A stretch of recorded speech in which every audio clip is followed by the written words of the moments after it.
Samara appears and asks, "What are you doing with my panties in your hand?" He said, "So I can't deny you anymore. I've been wanting to tell you one thing for a while, is that I'm into you." She scared says, "What? Like this? And you're married? I don't understand these little conversations," he replied. So Samara, as usual, Monica is only absent, working. "It's like I'm not even married anymore and I have my needs," and Samara talks. "But we're cousins, you knows this is wrong," and G. replied, "It will only be once, it won't be a problem, and we just don't tell anyone." Then Samara asked, "Wouldn't you tell her?" G. replied, "Of course not, if you don't tell, I won't either," and so she agrees to stay with G. and he celebrates.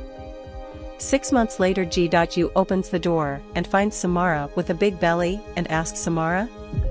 And she says, "Yes, am I?" And he replied, "I know who you are, but pregnant?" She in the irony says, "No, it's not logical that I'm pregnant, or you think I ate a watermelon and I'm stuck here and the father is you." He replied, "That the father am I? This belly, there must be 2 months, and I haven't seen you for 6 months. Don't come with this one." And Samara reciprocates saying, "Apparently you don't understand anything about pregnancy. Of course I'm pregnant and it's 6 months and the father is you." And scared G. You say, "No, that can't be, and we had nothing." Samara replied, "Now you pretend to be ignorant, but do you remember that day I caught you smelling my panties?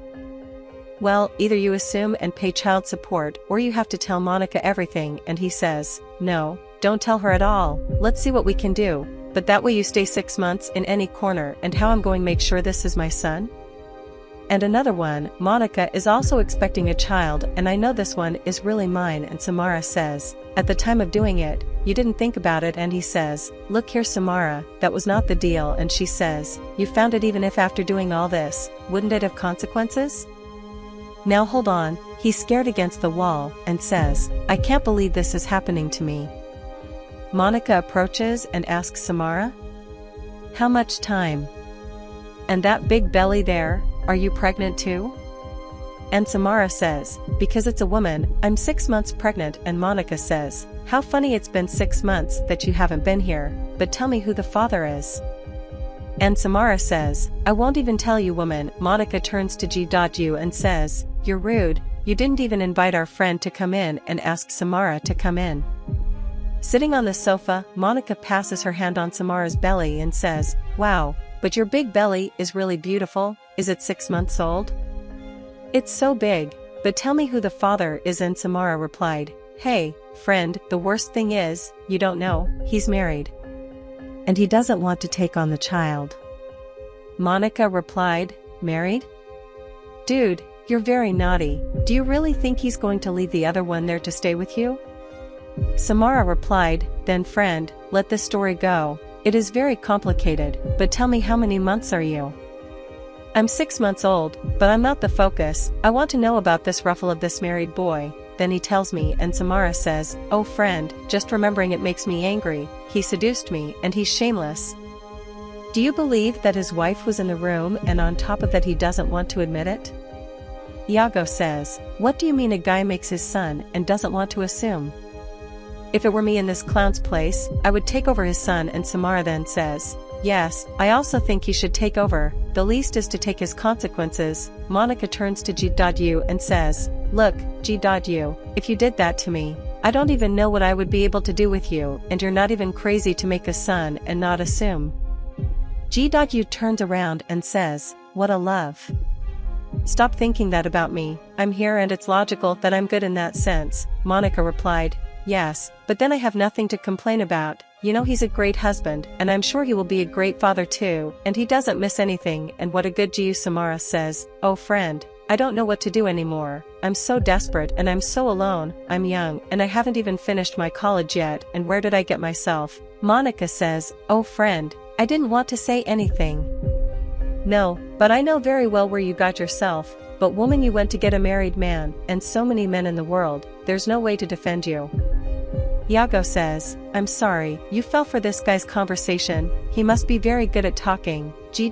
says, "I don't mean to offend you, but people like that who get involved with a married man deserve something like that, right?"